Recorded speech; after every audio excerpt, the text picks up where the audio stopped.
All right, so we got another episode of the Stoic Squeeze podcast, and we're with Lewis, co-host. How you doing, Lewis?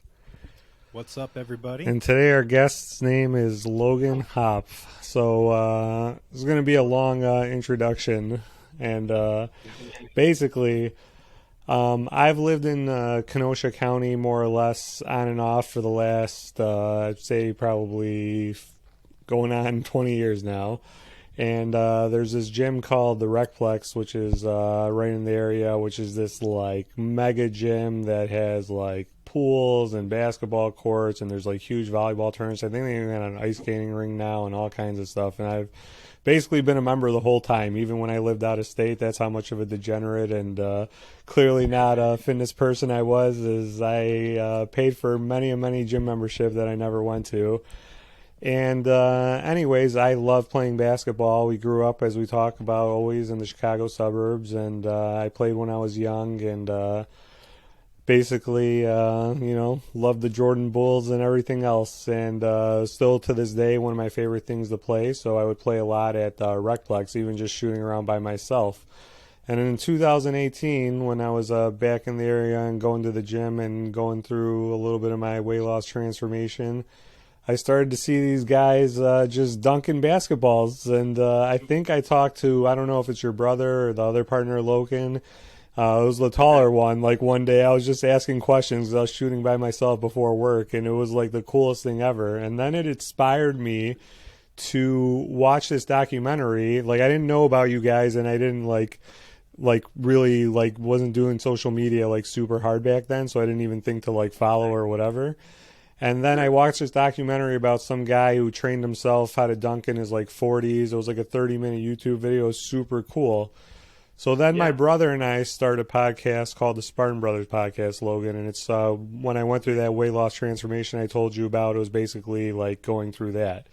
And I had goals to do like some physical stuff that I failed on. I lost 100 pounds. That was one of the goals. But I had a goal to do one pull-up, and I didn't do it, and a 7-minute mile, and I didn't do it, okay? So I was a huge letdown and never really got going with the working out. And one of my secret goals, and my brother and a lot of people corroborate this, was by the time I was 40, and I'm 38 now, I was 36 at the time, to train myself to dunk. And honestly, your little crew was literally the motivation for that. But needless to say, I've not gotten going, and clearly I'm not serious at this point. But what I think you guys do is the coolest stuff on earth. So sorry for the long-winded intro, but for my love of basketball, and when we were young, we would put the rims down to like 8 feet, 9 feet, and just do dunk contests and stuff like that, and just have a ball. And like it was always the coolest thing. And I always said if I could slam dunk, I would just dunk all day. So Logan, you are my hero. And by the way, Logan's crew is called the Kenosha Flight Crew too. So honestly, you are like the legend of all legends of Kenosha as far as I'm concerned. And thanks for coming on, Logan. So I was super excited to do it. Sorry for the gushing intro. Yeah. Well, that was great. That was one of the nicest things anybody's ever said about me or our crew. So appreciate it big time. It means a lot. Yeah, man. No, seriously. I think what you guys do is so cool. And honestly, there's a lot of cool stuff. And, what's awesome about the podcast is we've interviewed a bunch of research scientists on sports and nutrition, like specifically, and some people that I think you even follow. So it's already gotten goofy for us.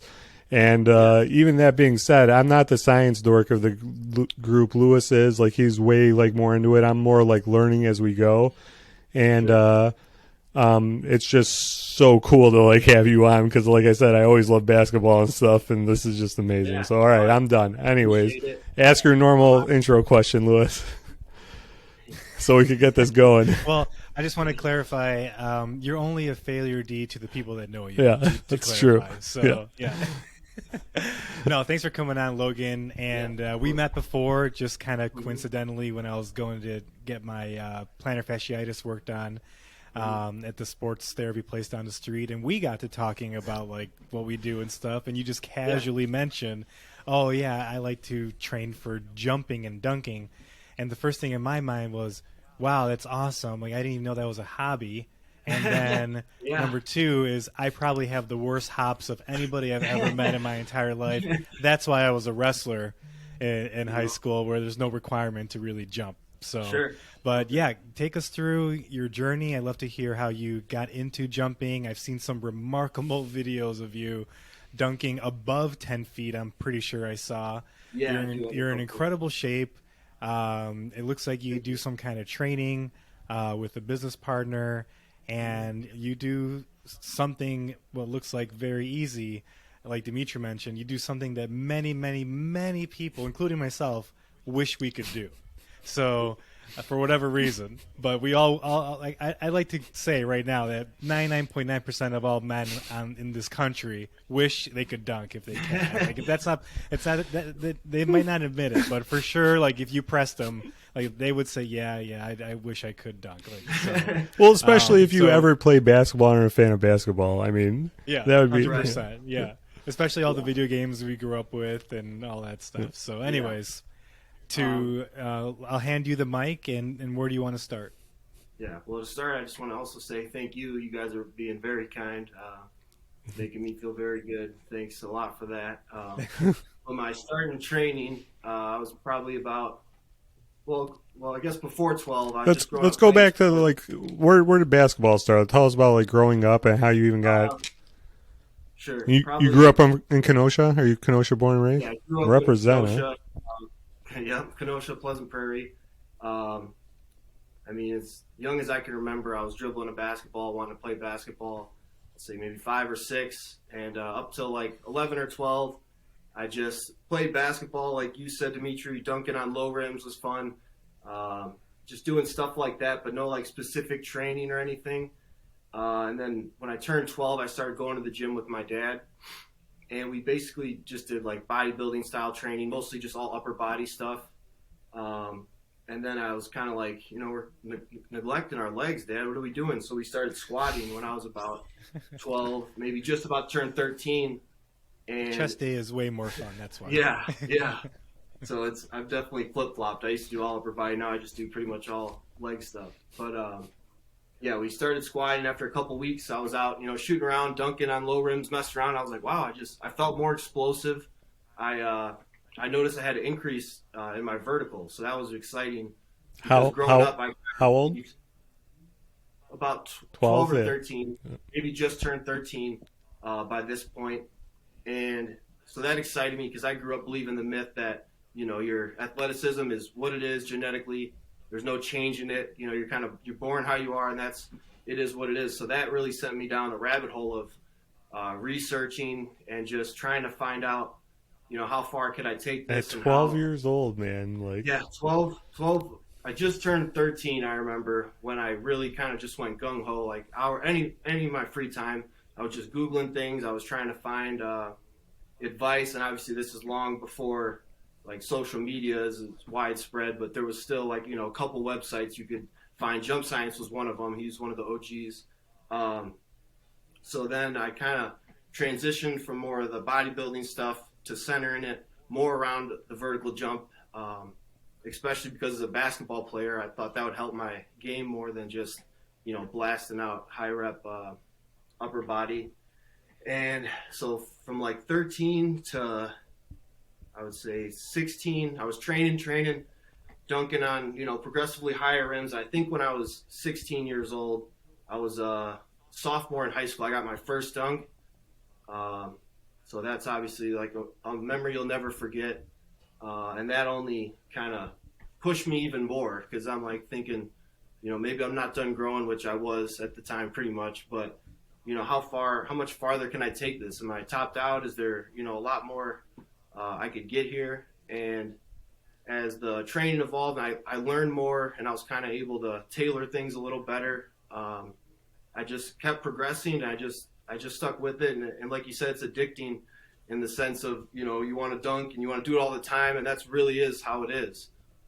Whether you're dunking on 10 foot or not. It's so fun.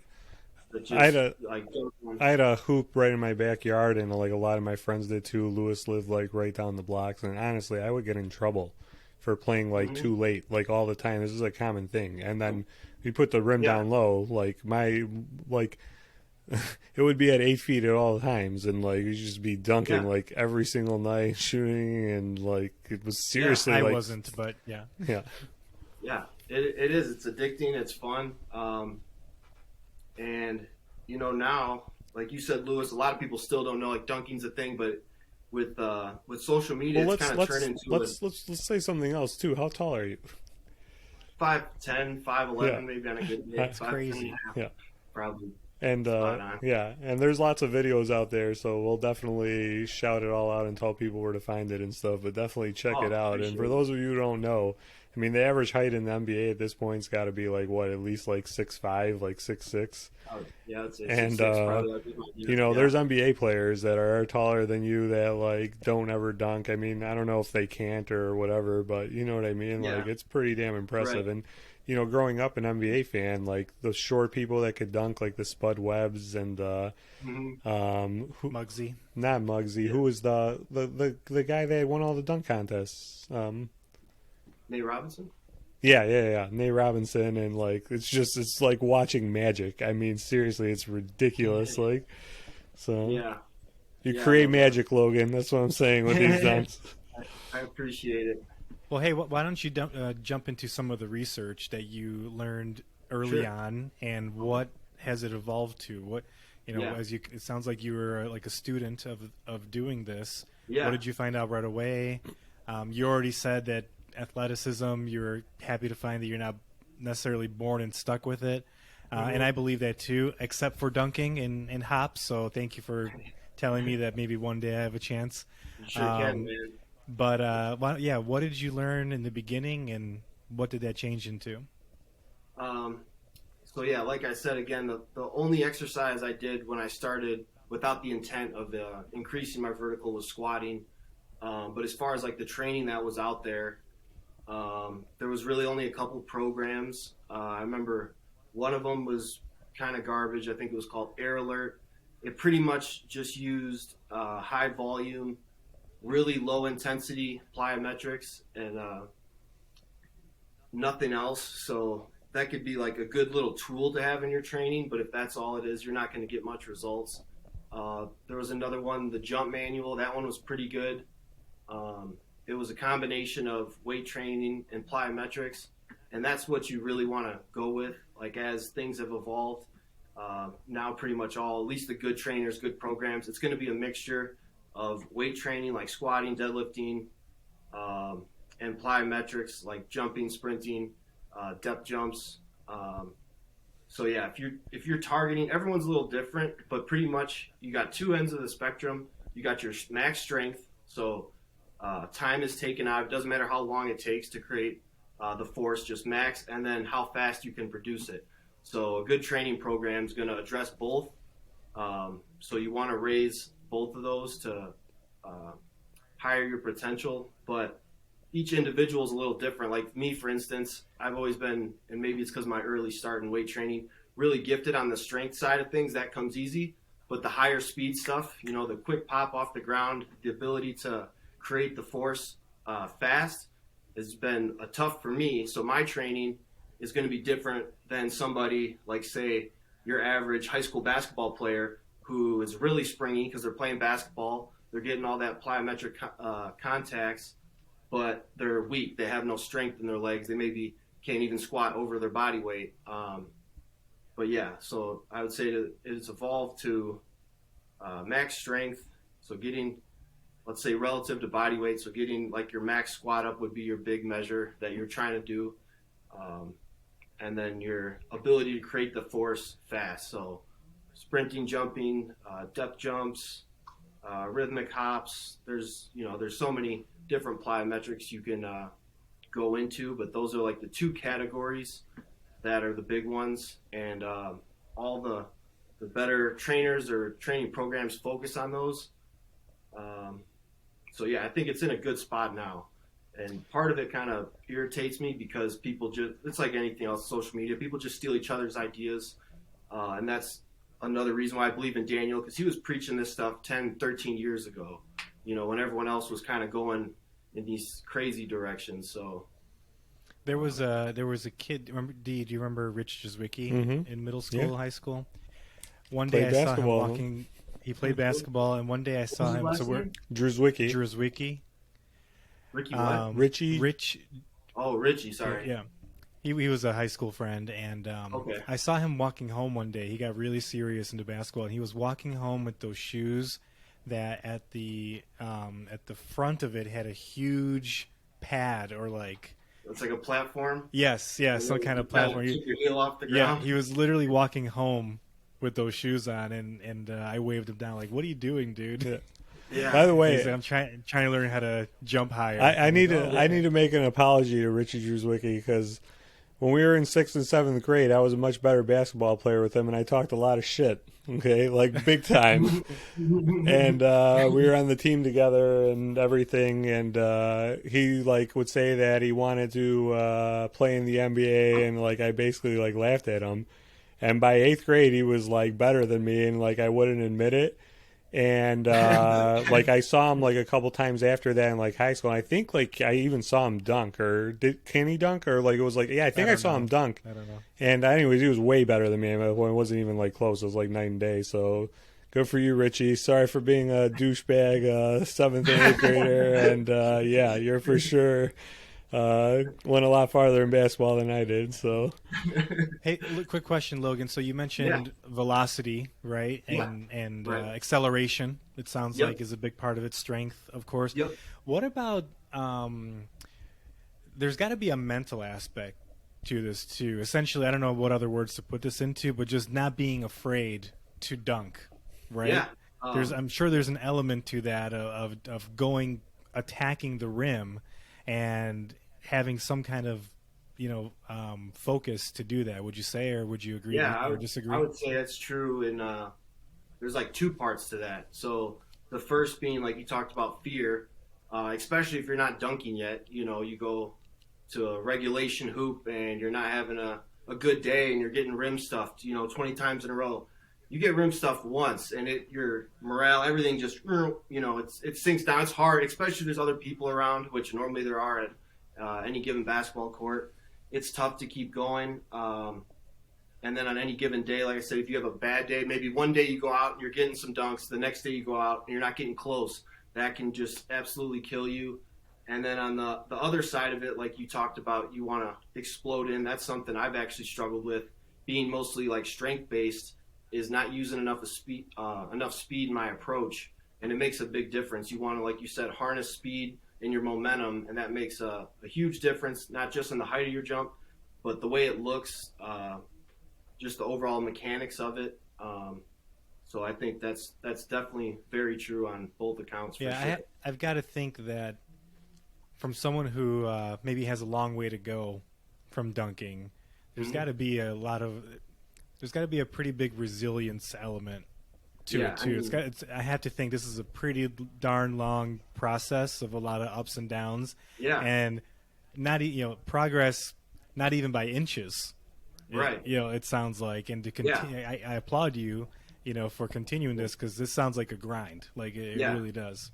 It's a grind, and I think the hardest thing for most people, and me when I started out, is, as I'm sure you guys know, your body only has like so much of that adaptive energy. So it's the training for most people isn't the hard part. It's the training they have to not do. So you can do the best. You can go do the jump science program, stick to it to a T, have your diet and sleep. You're just kicking butt across the board. But if you're throwing in on top of that a bunch of like conditioning workouts or high volume upper body lifting or whatever stimulus that's different than the explosive, the one that you're chasing, it's going to affect you and it's going to slow you down, or it could even just completely stall you out. Sure. I mean, I've seen it so many times. I've been through it. Like I said, my earlier like high school days, where I would be in the gym a lot, lifting upper body with my friends, and then I would just see my vertical go down. I was still doing all the vertical training. I still thought that was my focus, but your body, you can only adapt, in so many ways. So if you really want to be serious and see how far you can take it, you got to kind of stay on that route to give yourself the best chance. You can still get results, but like you said, inches turn to like centimeters, and you're going to get burnt out and say, "Oh, forget it," So I think that's the toughest part, is to what you don't do if you really want to chase after it. Yeah, you talked about bodybuilding, and every Hmm. sport or every skill has its focus, and you have to just be Yeah, laser focused, and specificity yeah, is a key. If you're hundred. a power lifter, Yeah, that's a you perfect need word to for it, honestly. train your central nervous system. If you're a bodybuilder, you have to have enough energy for all that volume that Right, you need to do. And if you use some of that energy on sprints, like you're screwed, right? You don't right. have enough Yeah, energy to go do the bodybuilding stuff, and vice versa for you. Yeah, right. if you're putting energy into bodybuilding or other exercises, the key is specificity, just like Yeah, anything else. Sounds like. yeah. That was a perfect way to put it. And I'll say the one exception would be if you're really genetically gifted with explosiveness, like say someone that's just a great natural jumper, then you can kind of do a couple things at once and probably still be, see some results and be at a higher level. But that's just because you were kind of started off ahead of everyone else. For the person that's not very gifted or average, maybe like just above average, like where I was, I had no choice but to kind of just stay on the path. Otherwise, it just would have stalled out, and I would have probably given up. Because, like you said, the fear and like when you're getting stuffed by the rim, and that it just kind of deflates you, and then you will give up. I don't care who you are. It takes something out of you, and you don't want to keep pushing. So you got to stay on the path and just decide if it's something you really want to do. Like I know for myself, that's what I've enjoyed. I've loved doing it. But for other people, maybe what they care about more is just looking good or being really strong up top, or hitting a certain weight or running a 5K. Like that stuff's never interested me, so it's been easy. But for most people and everyone I've trained personally, that was the thing that like we just couldn't work past. Like basketball players, they want to spend 3 hours a day on the court playing basketball. Football players, they're lifting twice a day, a lot of upper body, lower body. It's tough. Yeah. Yeah. What's interesting is when we had spoken on the phone when we originally scheduled the first podcast, you were telling me that you don't even like training people anymore because essentially no one's committed, and this Yeah. is how serious you take it. I just think that's so Yeah. savage, and it's I've learned so much about sports science in the last few years, and especially just with this podcast in the last year, I've learned like so much, and this stuff is Yeah. like fascinating, and the fact that you could like train your way into doing this, and let's talk about like dunk culture and like how big is it nowadays, and like there's a lot more to this too, because it's not about just Yeah. like getting the dunk, then it's like how clean the dunk is, like can you dunk during a Yeah. game, like how detailed does it Right. get, and what type of like dunk goals did you have like along the way, and like what can you do. Let's talk nuts and bolts here. Let's get some stats and statistics. I'm trying to think. Maybe my best dunk. Well, my signature dunk is a pause windmill. So just going straight up, like holding it for as long as I can, and then coming around, dunking it. Yeah, so I mean, we're talking Um, about dunk dunks. We're not just talking about like Yeah. inching out like Yeah. fingertip Right. dunks, and Other than that, maybe and then like also isn't hand size a lot to do with this? Like if you could palm the yeah, ball or not, and yeah. can you I palm mean, the ball? Like I have pretty average hands. I always joke around with my brother because he's bigger. He has bigger hands. I always say I have girl hands, but that's something you can work on a little bit. Like I know when I was at Sports Lewis, remember those little medicine balls Yeah. they had? I would always just kind of, if I was bored, nothing's going on, just grab that and try to hold on to it, work on my grip Sure. strength. It's helped, but obviously it comes down to hand size, and it makes a big deal. Pretty much, if you can't palm it, you just have to get inch or two higher above so you can put it down. Where someone that can palm it, you really just need right about there, maybe even there if you have really big hands. Yeah.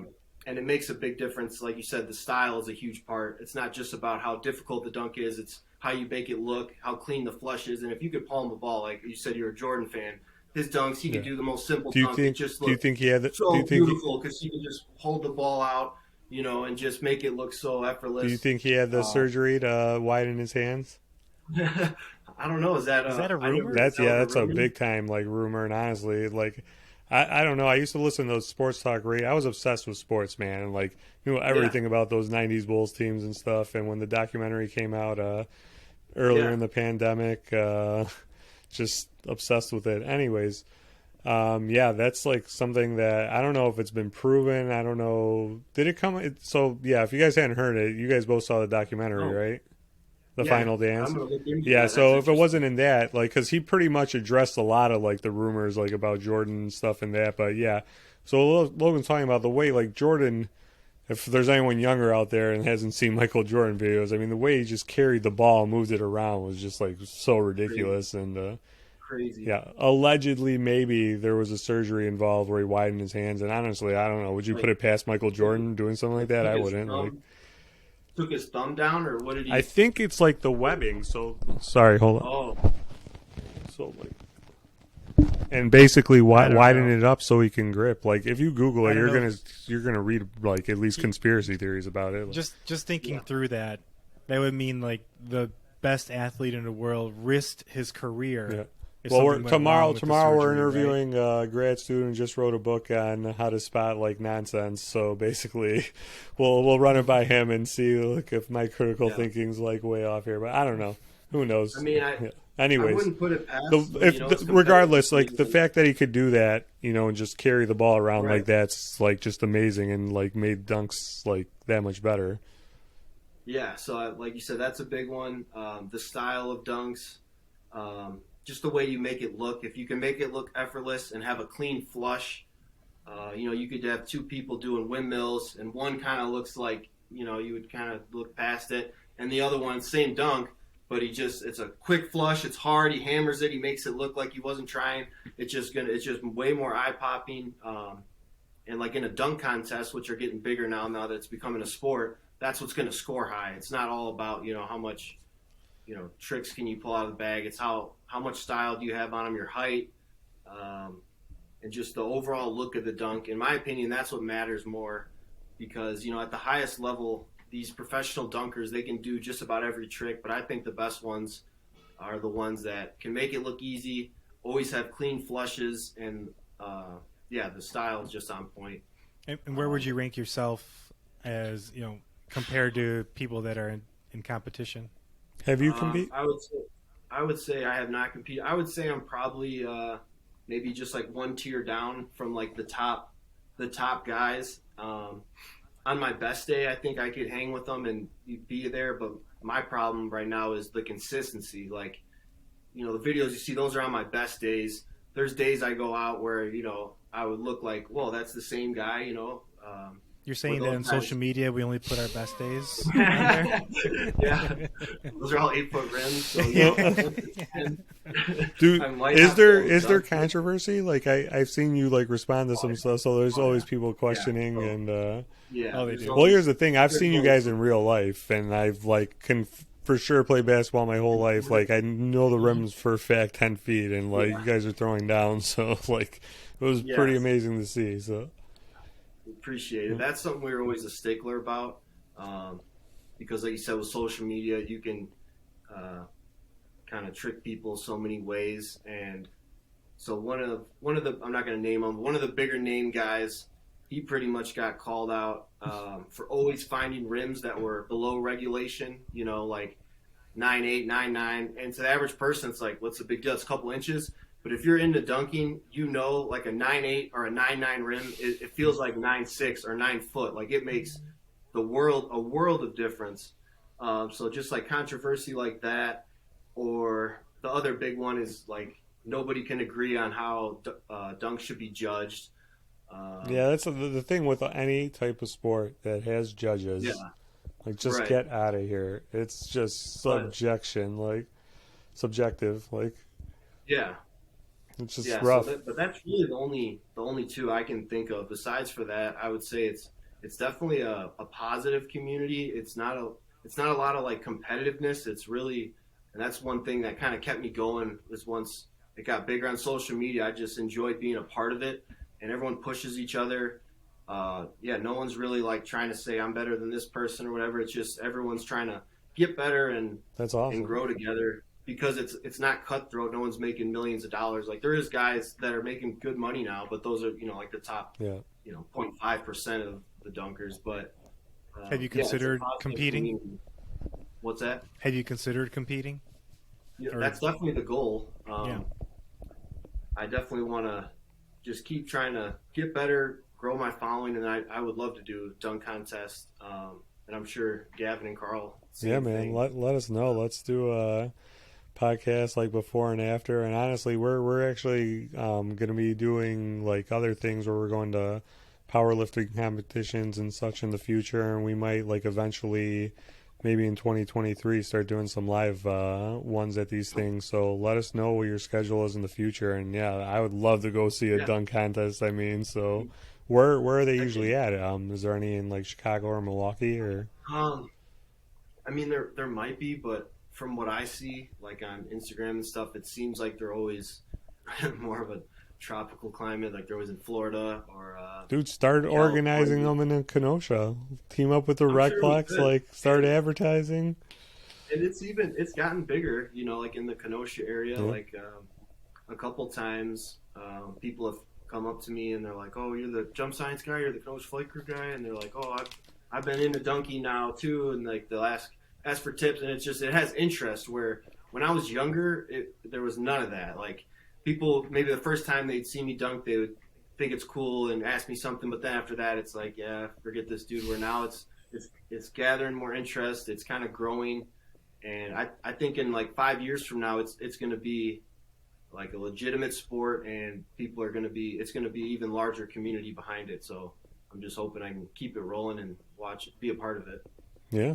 So back to your strength training. You said Mm-hmm. you do a lot of lower body exercises. Of course, Yeah, I've seen your videos. You've got really good squat and deadlift numbers. Do you mind thanks, Dave. sharing? What your best lifts are, and if somebody's listening and trying to get into this, what lifts should they be focusing on? Okay. Well, my best lift, I did the 545 squat and then 560 deadlift. And Yeah, those it's are the ridiculous. How much do you weigh? about 200. I'm trying to cut down to 190, but I kind of bounce around between like 198 and 203. So, um, but yeah, those two are going to make up your foundation. The squat being the main one, just because it's just a good indication of your hip and knee extension strength. So those are obviously the two biggest driving forces of jumping. And it's just a good balance. And then the deadlift for the posterior chain, pretty much testing just hip extension. So those two are the ones that are your focus, but more so those are the ones you want to see increase as your weight either stays the same or only goes up by a little bit. Because again, it's all about the strength to body weight ratio. So, if you put 100 pounds on your squat and you gain 30 pounds of body weight, your ratio is probably actually worse. So it's really kind of being obsessive over that ratio. But other than that, I mean, like pistol squats, RDLs, I know you were lunges. impressed when you were watching my pistol squats that one day. Yeah, those are textbook. There you go. I'm just Paul kidding. Yeah. Lewis's pistol squat. That was perfect for him. Yeah, I'm just Um, kidding. I'm sure you get most people. Most people probably are in there they're really injured, Lewis, probably older, how, and their pistol squats like sitting on a box have or something you like that, yeah, right? Like, or not even maybe. Like, have you yeah, ever yours is definitely stuck out. have you ever considered a powerlifting competition? Like, how are your numbers stack up for Um, like your size? Do you know? I wouldn't know. But I mean, It's pretty like it crazy depends. I guess numbers in maybe my an opinion, area but I I would don't feel know pretty like good. the But nuts and bolts, like what people are doing in I know competition. nationally, like 200-pound guys, they're probably still blowing me out of the water. But I think if Yeah, I I like mean, really committed to just that, I could maybe come like close. But it's just not something I'd want to do, just because of kind of the fatigue that yeah, sets in, and like that's the main thing I've enjoyed about the like athletic development training is you're lifting for a while you're still doing your speed stuff, but then you take breaks from it, and not only is that like when you get fresh and explosive, but you feel better. Like when I take a break from lifting, I'm doing speed stuff. I feel fresher. I feel in a better mood at work. Like I think it's something that's not talked about enough. The burnout of like heavy lifting a lot, especially as you get stronger and you have to push your numbers. And if you're doing that, multiple times a week, always lifting heavy for months and then years, I couldn't imagine how beat down and worn out I'd feel. So I kind of like the switching off aspect, and it makes me feel good mentally, physically, and it just seems more sustainable for me. And then not to mention injuries. You know, if you're just obsessing over your max strength numbers, I feel like you're running the risk of injury much more so too. There's a concept that I read about. I know you know Lane. Yeah. And I think I may have even mentioned to you Eric Helms and his books. I did check out some of his stuff. That was good stuff. Yeah, so I don't know if he pioneered it, but that's where I first read the fitness fatigue ratio model, where as your fitness goes up, right, your strength, you're doing, let's say you're a power lifter or you're training or you're just training hard, your fitness goes up, but then so does your fatigue, right? Right. So after a certain point, that fatigue graph starts to cross over into the fitness graph, and now you're not able to get strong. Now you're not getting the most out of your workouts because your fatigue is taken over, and now you're at risk of getting hurt, stalled progress, whatever. And that's when you just mentioned taking a break or a taper or a deload, whatever we call it. Yeah. And then the fatigue goes back down. Fitness stays probably where it is, roughly, and then now your fatigue is down. Your fitness stays up there, and then you can continue your progress. And I agree with you. Most people don't understand that, or it's hard to do, right? It's hard to slow down, right? Especially if you're making progress. Yeah. But that's how you prevent injury, burnout, all those things. And I'm 38, so I'm a little bit older than you. And my biggest thing is, how do I get the most out of my gym time with the minimum amount of breakdown or strain on my body? Because there comes a certain point of diminishing returns, and I want to lift for a long time, right? So most people struggle with that. Most people struggle with that, and I also just wanted to say, like, everything you said, I agree with 100%. I think you were spot on. If you're not into jumping or sprinting training, you can just kind of adjust the principles, like you said. You don't have to stop lifting. You can just kind of taper down, reduce your volume, reduce your intensity, maybe drop it to one or two workouts a week of going light. But like you said, people don't like to do that. And I'm not going to lie, when I first heard about the process of that, like with jump training, it freaked me out. You're lifting for months. You're like, stop lifting or reduce lift. Like, I'm going to get weak and die. You know what I mean? It's a foreign concept. I'm going to lose all of my gains in 1 week. Yeah. Yeah. It's a complete foreign concept to somebody that kind of like obsesses about, lifting or strength. But I can tell you, I've never heard or had anybody come back and give me a negative feedback about it. It's always like, wow, I felt better. And then when I return to a, more strenuous, lifting cycle, my numbers actually finally shot up again. Or, it's always something positive comes of it. You just have to do it that first time, take the leap of faith, because it's scary. And I've been doing that, like cycling or whatever, for 5-6 years, and there's still times where I question it. Like when I got the squat, it's like, to back off, I'm probably going to get weaker. And so it's something you just got to trust, and it works. I can tell you that. I've never heard anybody that, got weak and died, like I said. Yeah. And you go ahead.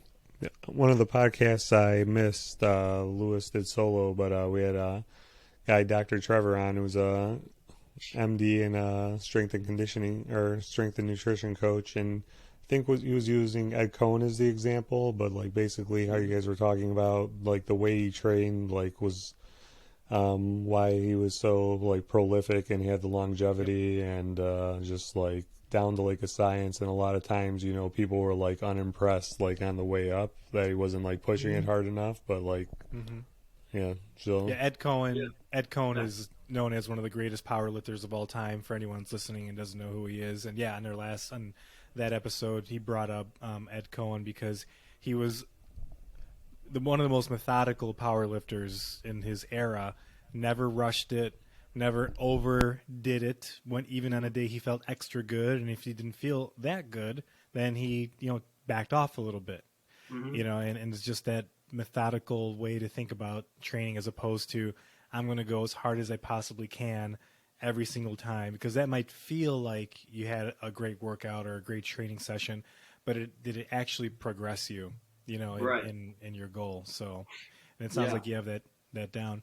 I have to assume that, those are the two bigger pieces of the puzzle, right? The training, Mhm. and those methods. What about nutrition, sleep, all those other things? Can you share what you do as far as Yeah. nutrition, and Yeah. how does that play into your performance? Sure. So it's huge, both of those.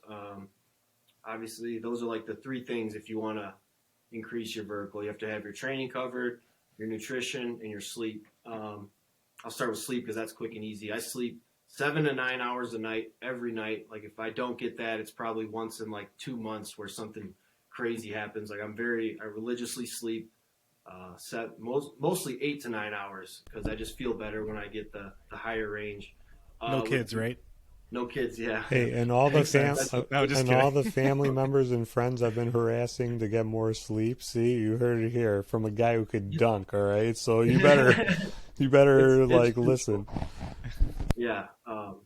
For just general life, I mean, your health, your mental health. If But anyone then, wants to know more about sleep, follow Dr. Matthew Walker, and he'll terrify you to get more sleep because yeah. supposedly it's like 80% of our health. Wow. I I'll mean, check him out. yeah, he's a Harvard MD, and he's probably the most famous one in the Nice. space. And even Lewis says he's not a quack. So, There we go. That means something. But then, yeah, for the diet aspect, I really just try to promote like natural whole foods. But it varies between, each individual. Like say, somebody who's really overweight and they're trying to dunk, they're obviously going to be eating a lot less and be a lot more restrictive. But what I see more is these younger kids, like basketball players, who are, like I said, they're playing basketball all the time. They're trying to throw training on top of it, and they're not eating nearly enough. Eating 1,500 or even 2,000 calories is just not enough. So it does depend on, where you're starting with and a lot of factors. But the three things I always tell people and the three things I focus on in my diet every day is just protein. So getting enough protein in, eating whole fruits, eating whole vegetables. Those are the three. No matter what, I feel like if I'm doing those, I'm lean, strong, I'm feeling good. And then like the other things you can add here and there. and remember to juice your celery.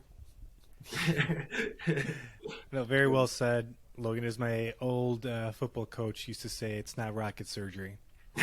That's what I say too. And every time my fiance corrects me, I'm like, "That's the point. Exactly. That's the joke." Nice. It's not brain That's hilarious. science.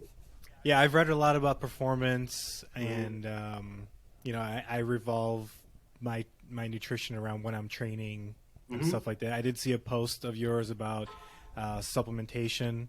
Do you want to go through that at all? And Sure. do you do any timing at all with your training? If you want to share that. What do you mean by timing? Do you time carbohydrates? Do you time protein at night? Do you time, anything around your Sure. training at all? I'm not sure if you do, but Yeah, if you read so anything I'll on start that. with protein. There's the myth out there that you can only absorb so much protein in like a given time, which isn't true. But it is true that your body can only use a certain amount for muscle protein synthesis. And I think that's what we're all looking at. Like nobody cares that you can absorb the protein to use, for whatever else is going on in your body. What we want to know is how much can be used to build muscle, to build strength.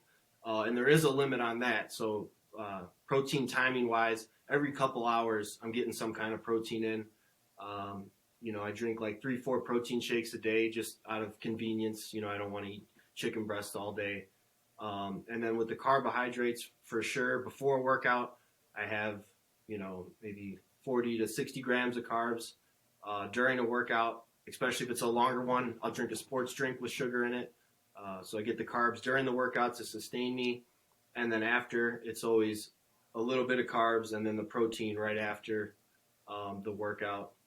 And then for fats, in my opinion, it doesn't have a whole lot of like effect, or it doesn't matter too much. The carbs around the workout time is crucial, and then the protein making sure you're kind of spacing that out as much as you can. That's going to give your body the best chance to actually use it for muscle protein synthesis. Do you log calories and like care about macros?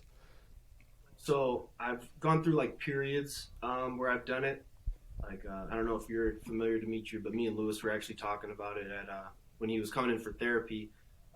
Lane has an app, I think, Yep. Carbon Diet Coach. Yep. I've used that one for a period. That's awesome. It's just so tedious to me, and it kind of like takes the fun out of it, in my opinion. Now, other people, that's what makes the difference for them. So I think it's like a case by case. But for me, I've always just had good intuition. I know, how to use just like I said, my intuition on picking the right foods, and then the basic thing I do when I'm trying to lose weight is I just never get myself stuffed. Like after a big meal, you're sitting there, your stomach like that. That's just, if I stay away from that and I'm eating whole natural foods, focusing on protein and minimizing, the high calorie junk food, I've always been able to lose weight. And I think other people would, but if tracking is something that keeps you honest and is helpful and you don't find it tedious, I think people should do it and go with it all the way. Yeah, carbon diet is interesting because it will adjust your macros and calories if you're following, and let's say you stall, it'll adjust it for you as opposed to other training apps, other diet apps. It doesn't adjust anything. You just log in your food every day. In the periods you were paying attention to it, how many calories a day would you get in, and what were your macros at? I think like for maintenance, I'm probably around like 4,000 or 4,500. Wow. When I was cutting, I probably was anywhere between like 2,000 and 2,500 when I was being pretty aggressive and like training hard. Muscle is king. Yeah. More muscle means more calories. Yep. And it's also Did you ever go through like a bulking phase? So that was something I would do more so when I was like younger. Like I was talking about, like before I really got into jump training, I used to just want to be a bodybuilder. So that was like my whole goal, was just to get as big as possible. And Ronnie Coleman, like that's who I looked up to. That's who I aspired to be. But since I've got doing the jump training, it's not bulking phase as much as it is like I just try to focus on strength, and weight will come on, but I'm not like looking specifically to just like really get big up top, because that just weighs you down. And I'm already like a bigger guy, like weighing 200. That's kind of a lot for dunkers. Like most dunkers are a lot lighter, so I'm trying to kind of keep cutting down a bit. I saw you also take creatine. Oh yeah, guarantee that has to do a lot with your explosiveness and. Yeah. Like you said, the supplements. Creatine's probably my favorite one. I just think it's the most safe and effective. Even if you're not into athletic training, if you even just are into weightlifting, a huge benefit there. Just getting more reps in the gym, it's going to help your recovery, strength. And then something I mentioned in that video you're talking about is there's actually research that shows it'll lower myostatin. And for the people listening that might not know, that's pretty much a hormone in your body that kind of regulates the amount of muscle and strength you can build. So it's something that kind of keeps in check your gains, pretty much, put it that way. And you ever seen those cows? Yeah. So you described myostatin very well. So there's a breed of cows that are born without the myostatin gene, and they basically look like cows on steroids, and they're huge. Yep. Right. And back in the day, I used to manage GNCs, Logan. Okay. There was a supplement company that would sell myostatin blockers, and in their magazine ads, they didn't work, but that's they marketed it as. Sure. But in their magazine ads, they would show this cow and be like, "Hey, look at what happens when a cow doesn't have myostatin. This will happen to you. Just buy, for $39.99." Yeah, that's funny. But yeah, I mean, creatine is obviously, if it does do it, I'm sure it'll vary by person. It's by a very modest amount, but that's something that is, going to make such a difference. Even if it's by a modest amount, it's worth trying out. And creatine is the most studied supplement of all time. Yeah. 1,000% safe. High school kids could take it. Has nothing to do with hormones. It basically increases your ATP production, which your body already does.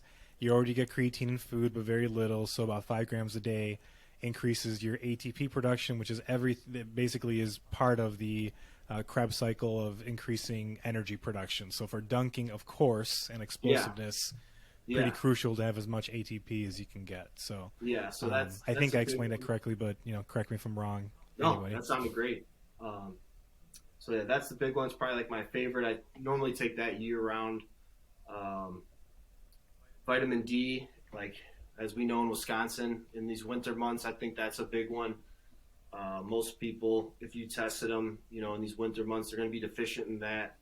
And do you test yours? A lot more than what's that? Do you test your vitamin D levels? So that's what I was going to get into. When I was like 15, 16, I was always feeling like really down in the winter or whatever, and I ended up going to the doctor, and they did like some blood tests, and they found out I was very deficient in it, and they started supplementing me with it, and within like a week, I started feeling noticeably better.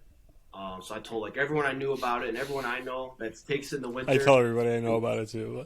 Yeah, they feel better. So yeah, if you're getting a bunch of sun a day, it's not going to make a difference. But if you're not, like in these winter months, that one's crucial. Caffeine, I have almost the same story. I was feeling really, really fatigued for a while, and I couldn't figure it out. And actually, my doctor couldn't even figure it out. Yeah. And I actually bought my own lab work and got my vitamin D levels checked.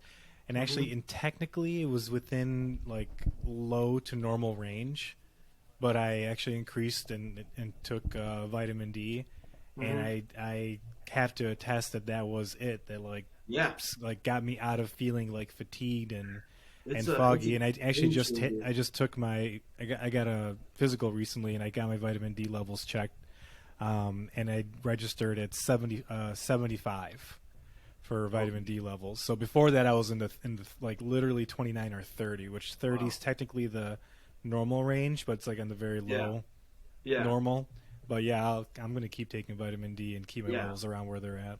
It's crucial just for your overall like well-being, your health. But there's been research that was kind of, they couldn't figure it out. I think it's been a while since I like read. I was really young when I was reading into these, but there were sprinters in a climate like here where they're not getting any sun in the winter, and they were performing so much better in the summer months, and they couldn't figure it out. And then they started looking at that, and they realized that was literally the culprit, was the vitamin D deficiency in those winter months. So then when they started supplementing, it was pretty much even. So from a performance standpoint, it can make a big difference as well. So let's see, that one, stimulant like a caffeine, I think that could be a good pre-workout. But to be honest, I drink coffee every day, so it kind of like doesn't have the effect like I'm sure a lot of people do. If you could kind of limit it to before workouts, or even better, like before like a big workout, that's going to help you out obviously with your drive, your push, your focus. I'm trying to think what else. So what's your stance on steroids, and what are you steroid free? Yeah, so I'm steroid free. I don't have like anything against them. I don't know how much it would help with dunking. Wouldn't it just help in like just recovery and things like that? And there's not a lot of steroid scandal in the NBA, right? Like it's pretty rare. On the NBA, but is it because they don't test for it, or I gotta feel like all these professional athletes. Not very much. It's not as prevalent as like baseball and football. Yeah, I mean the whole NFL. They probably do their own kind of doping. The whole NFL. I mean, let's be honest. Like this was ridiculous that they even care at this. Did you see that Barry Bonds? This was his last year to get into the Hall of Fame, and he didn't get enough votes. I did see that he didn't get in. Yeah, this was his last year, I think. And who did get in? Ortiz. Yeah. By the way, another steroid user, but he got in.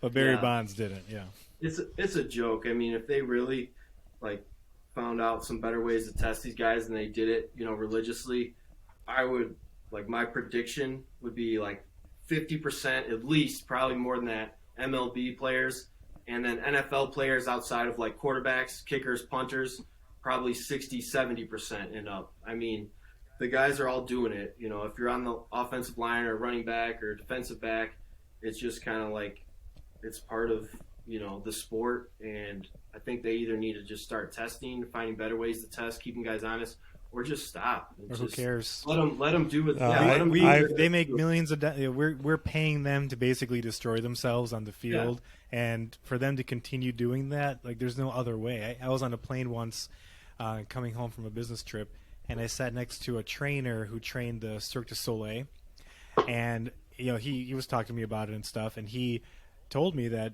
these Cirque du Soleil people are basically ex-Olympians or people that were professionals in they're ridiculous athletes, right? Mm-hmm. Now they're in Cirque du Soleil and they're performing every single night. Mm-hmm. How do you do that without completely falling off the rails, back to fitness fatigue ratio and all that stuff, without performance enhancing drugs? There's no possible way. Yeah. So either we're okay with it or we're not okay with it, but forget the NFL and forget, all this other stuff, because they're not going to survive. Yeah. I mean, my problem with it is, like you said, those Bonds and the other guy didn't get in, or, once in a blue moon when somebody in the NFL MLB gets busted, now his name gets ruined. He's a cheater because he got caught while all these other guys are doing it and they have a clean name, they're playing fair. And, it's irritating. A lot of people are clueless. Yeah, and honestly, I grew up, once again, 90s. Bonds, Sammy Sosa, Mark McGwire, home run era. I was a baseball stat dork, so I very much cared about the records at the time and was super pissed about the steroid use and was very anti-steroid. And I have changed my opinion so dramatically, it's not even funny. It is just a joke that there's anything wrong with this at this point. And honestly, this is a subject that I'm fascinated about, because at this point, I mean, this is just like a good long-term health strategy, especially as you age, and something that I'm going to definitely be taking in my lifetime and plan to. And this just seems like modern miracles to me. So, it's been a complete turnaround. We are getting short on time. So, Logan, I have to say, it's incredible. This last year doing this podcast, like I said, we've had a lot of legit research scientists. When I went through my weight loss journey, I was very successful. Ketogenic diet worked well for me, but I did a lot of things wrong after it. I had some severe weight recidivism. You explain that? I've never actually heard of that. Yeah, so basically what happens is, my version of the ketogenic diet was a very clean eating version where I ate basically a lot of meats and a lot of vegetables and olive oil for fat, butter, cream, but a lot of that. And then there's a bunch of keto products. But I did well. I lost about 100 pounds in 9 months. Have more or less kept it off now for a couple years, but I've gone back and forth. Great. And what happens when you go through massive weight loss is, even though you're losing fat, you're losing a lot of muscle mass too. So when you regain that weight, and especially quickly, you do not have the same muscle mass that you did before. So now, even though you're lighter, technically, you're in a worse position, because as I've learned, muscle mass is the name of the game, and whatever. And this is just very bad to roller coaster and stuff. So, some of the, knocks on doing strict diets like a ketogenic diet, even though it's successful in the weight loss, is if you can't adhere to it long term, you can suffer this weight recidivism like I did, and, suffer the consequences. So anyways, it's been a rough year and whatever. It's been a rough life, because honestly, I was obese my whole adult life, and a lot of excuses why I never really got going working out and whatever. But I've learned a lot, and basically everything I've learned in this last year and my strategies going forward, you've hit on the head. Right now, and for the first time in my life, I just started taking creatine 3 days ago, so just incorporated it. I'm drinking 2 or 3 proteins. Seriously, I look better just in 3 days. Look at my last podcast last week and look at me today. No, but I'm supplementing hard and trying to do more research and that. And like I said, this is only 3 days in. And my biggest goals right now are to create these habits, get about 150 grams of protein a day, start cleaning up my diet again, like eating healthy, but really focusing on the protein and really start creating habits that lead to like working out and start doing the stuff that you guys do. Not on the level, like I'm not saying I'm going to train for dunking anytime soon, but just like actively working out and incorporating this in my life. And like you pretty much like nailed everything that I've learned, and you're like doing it. And on top of it all, there's those who like know and do, and then there's those who can like for real slam dunk a basketball, buddy. So I mean, like honestly, you're clicking on all cylinders right now, and keep it up. I'm so excited to see where this goes, and I want to do this many times in the future, and definitely come watch you dunk in some dunk competitions someday. So really quick, can you spend 30 seconds on jump science? Yeah. So it's basically a system of programs. You buy it one time. I believe it's $44, and what you're getting is 6 separate programs that range. Which, by the way, I got to talk to your buddy. $45 is a steal, dude. Like, that's the other part of kind of Mike why Giampa, Cristo. like our belief. You guys got to get this. That? I got a couple. We have a friend who was actually on the podcast that I played basketball with growing up, and was one of my biggest rivals in basketball too. And he's a little bit taller. He's like 6'2". So we're the same age. We're 38, but he's in pretty good shape, and he's actually kind of training and working on it. So we told him about you. He's waiting for like the podcast. So yeah, he's very close. So like I think we're gonna get him there for sure. And yeah, there you go. And I have a cousin who's 18 years old, a freshman at University of Illinois, and he played like high school basketball, and he plays in like Greek leagues and stuff like that. He's a little like superstar, but he's short. I think he's like 5'6" or 5'7". And like he's grabbing rim and stuff, and he's like making progress. And but he doesn't think he could get there. Like, can he get there at 5'6"? He's 18. Yeah. I definitely think. All right, Cristo. Like, let's do this. Like, honestly, like it's right there. Like, I mean, and he's like on the right path too. He's been working out a lot, like hitting like PRs and squats and all kinds of stuff. So, this stuff's so cool, man. Anyways, appreciate it. Yeah, sorry. Send them to the Jump Science site. So it's $45 for 6 programs, ranging from like somebody who just started, who's like weak and has no explosive talent, all the way up to like a highly trained, highly skilled athlete. And each program is like anywhere from like 15 to 21 weeks. So it's basically like pretty much to a T, the training, for sure the principles I've followed and the exercises, like from getting to, I don't know, maybe I started like a 25 or 30-inch vert after some training to, 45 plus. So like you said, Lewis, it's a steal. And I think that's why I'm such a fan of his, is like we have the same belief system in just trying to help people, and we're just trying to get good information out there. We're not trying to just make a buck and take advantage of people. He has a whole website full of free stuff if you want to send your cousin that way. Oh yeah, no, for sure. I'll definitely be. Yeah, this is awesome. Like just to learn about. So the program, a bunch of free stuff. Go ahead, Lewis. Sorry. No, go ahead.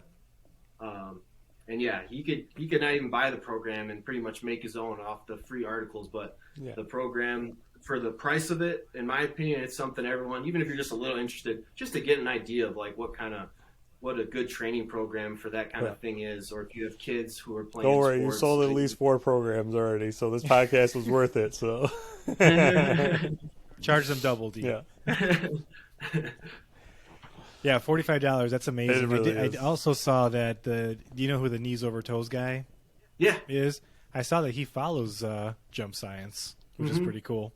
Yeah. So I think they've had some back and forths, and he kind of just exploded recently. Rogan? Yep. Did he go on Seth or Joe Rogan? Yeah. He was on like in the last 2 weeks. Oh, okay. Yeah, because I've seen like him on his YouTube stuff's always popping up on my feed. I see his Instagram blew up, so I'm like, that's cool. That was like quick, and it was recent because last time I like seen his stuff, he was way behind, like followers wise, attention. So that's cool. That's cool. I think he's got good info, especially like the knee health or joint health realm. And he's another one. He just seems like a good dude. He doesn't seem like he's trying to finesse people or get ahead of something. Yeah, That's awesome. Yeah. Well, Logan, it was a pleasure. It's my boyhood dream to meet real life dunkers. So. I gotta tell you, man, you do look great. I was trying to tell you that when you were explaining. I know the toughest thing is whether you're losing weight or whatever is you're the most critical of yourself. And like looking at you here talking, and then when I seen your pictures, you look incredible. You did it, man. So don't ever get in the mindset of like, oh, now I lost this muscle or whatever. Like you No, yeah, I mean, like the amazing thing about the human body, thanks, Logan, I appreciate it. The amazing thing about the human body, and this is what I try to tell everybody, and hopefully, like, and I think I have motivated some people in, like, inner circles to, like, try to get healthier and, like, better is, that's the whole point of this, man. That's it. And, like, I was a degenerate eater. I had a lot of problems, man. I was, like, 360 pounds, and I always tell people, like, if I could do this stuff, like, you can definitely do it, too, and it is 2 + 2, and it is a journey. Like, it's not a sprint, man. It's a marathon. Like, and you only have to get better.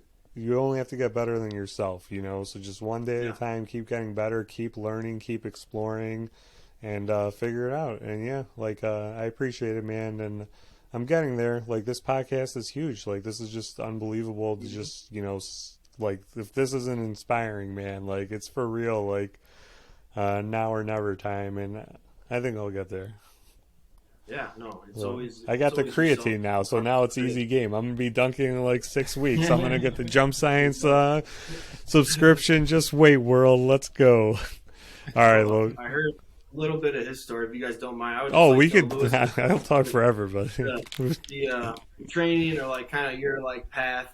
Were you always kind of into training and like naturally pretty good shape, or did you go through a transformation of like gaining weight or losing weight or nothing really? You're asking me, Logan? Yeah. Sorry. So I was, and Dee can attest to this, the most unathletic kid in the entire universe. Always picked last in every single sport.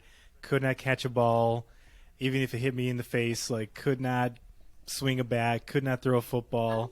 And then, let's see, in high school, I had it in my mind that the high school that we went to, everyone played sports. Well, here's the thing, too. Like, we played sports with Lewis every day. Like, he lived right down the block. He just, like, he hated it because he was, like, always the last pick. But we played street football and we played basketball, like, around the clock. And but I was terrible. Yeah. I was slow, weak, short, and by junior high, you were kind of burnt out and, like, stopped coming because probably sucked for you. You know what I mean? And we were all jerks. Yeah, I think we were all, like, big bullies. Like, there's no ifs, ands. This is the 90s, man.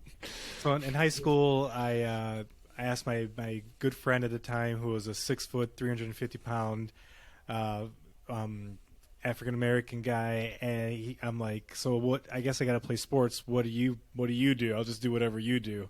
And he goes, I play football and I wrestle. So I'm like, sure, I'll join that. And had my first experience in the weight room. Got embarrassed in the weight room. I was benching and the bench like fell on me. So I convinced my dad to get a gym in our basement, like a universal gym. So one day I could be strong enough to lift at a real gym. So I did that like pretty much all summer. And then wrestling got me more into lifting and stuff. And I got in decent shape. And I think the grind of wrestling and, getting up early and weightlifting and, I learned what my true physical limits were with wrestling. Okay. I think that transferred into my continued interest into lifting and nutrition, again, with wrestling and maintaining your weight and stuff.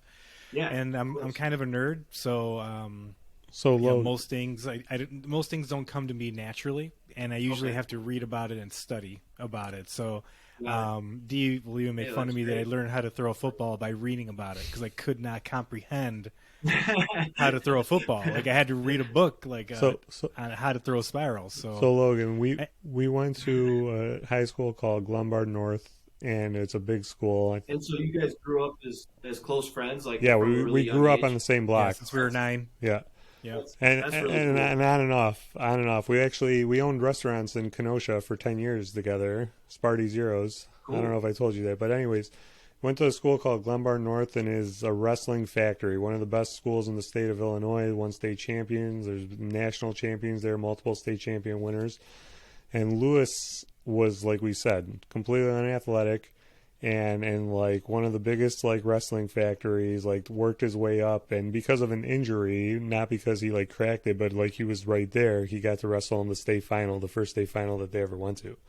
So like that's how like hardworking of a guy he is. He doesn't Yeah. like talk about it, and he's actually training Yeah. now for a bodybuilding competition too. So for someone who Nice. like completely opposite end of the spectrum of me, because I was like objectively like athletic, like honestly when I was like younger and did well, and then kind of like fell off, and he like worked for every damn thing that he got. That's Yeah, So awesome. nothing comes naturally for me. Yeah, that's Not awesome. much. So That's a everything. great example. To wrestle in a state final, that's mind blowing, dude. Like that's not Yeah, just it's an dedication, okay but story. You know, it's dude, I know. if you saw him, like we're literally like this isn't an exaggeration. He picked last everything. Like throw him a football yeah, is gonna hit him in But the face. Like that's awesome yeah, story. what I learned was, like you said, you know, you focus on something, you work at it, you work through Mhm. the ups and downs.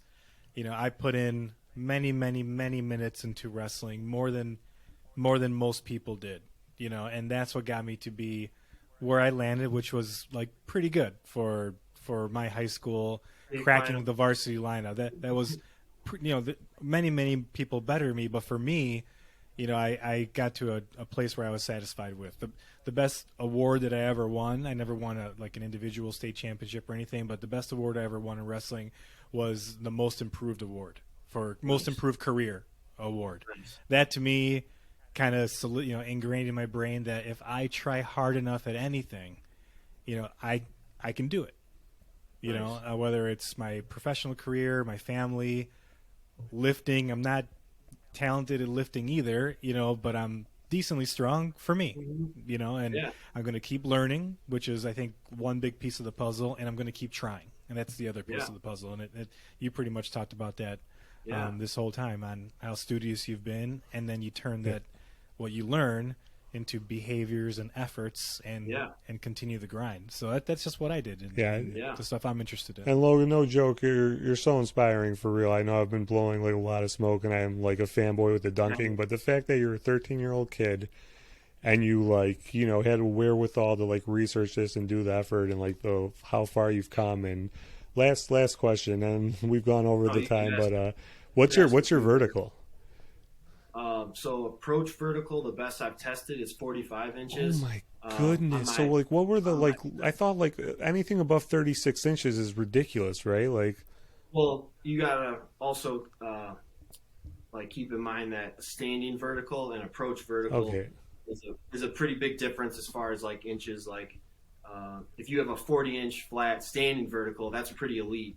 And then like a 50-inch running vertical is like towards the elite of the and elite. 4 inches is a lot, right? Yeah, that's Yeah. a good amount. But I feel like on my best days ever, I could get my head, at least from the what it looks like on the video, like either right at the rim or kind of like there. So maybe on my best day, best jump ever, if I was using the Vertec, which is like the sticks that measure your vertical, maybe 48. But then on like an average day, maybe 40 to 42. So like I said, it varies a lot.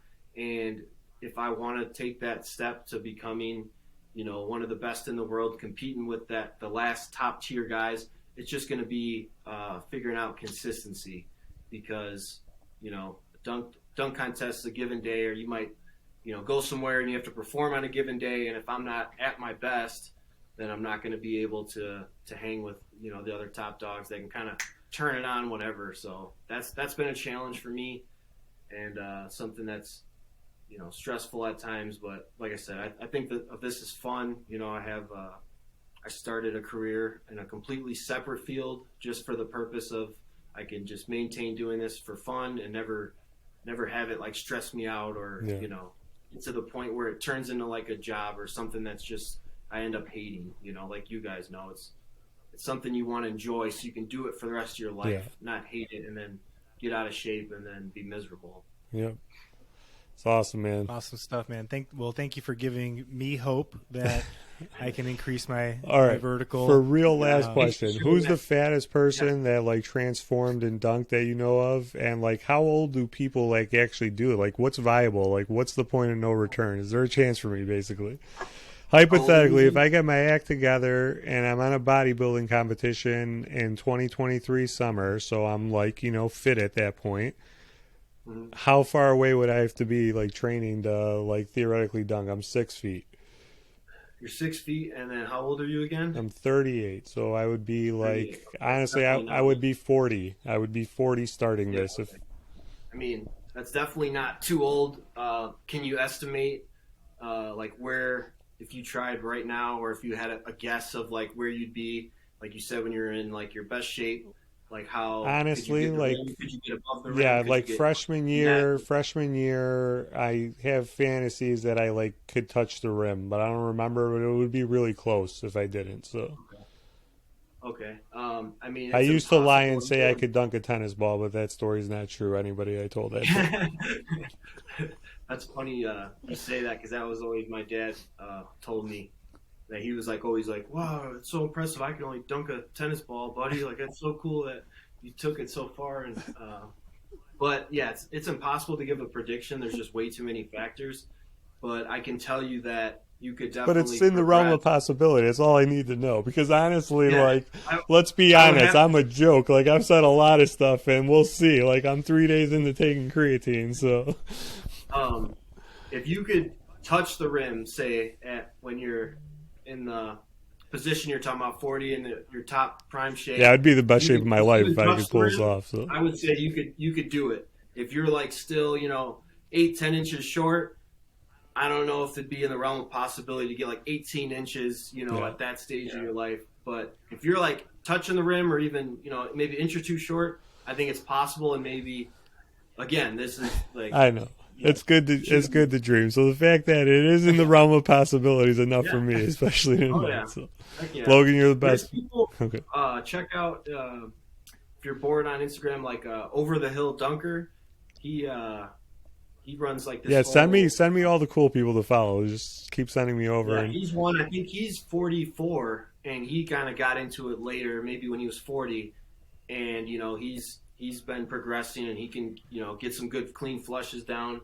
And there's a couple other guys I can't think of their name, but they're like well into their 40s and dunking and making progress. So it's possible, but obviously as you get older, it gets tougher and tougher. But it doesn't become like yeah. out Are of you the going to realm go of for it, possibility. Lewis? You got any fantasies of how tall are you? no chance. 5'6" on a good day.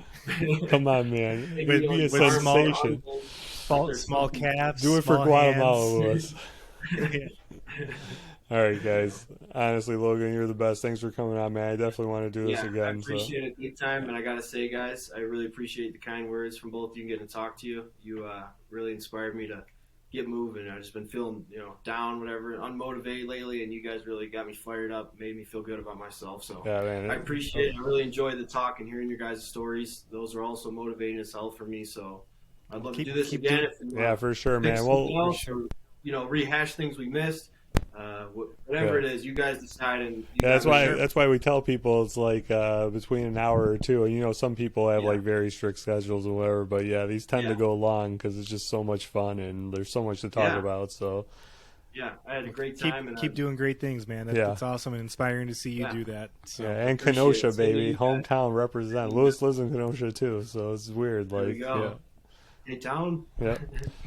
Bye, everybody. All right. Bye, guys. Take care.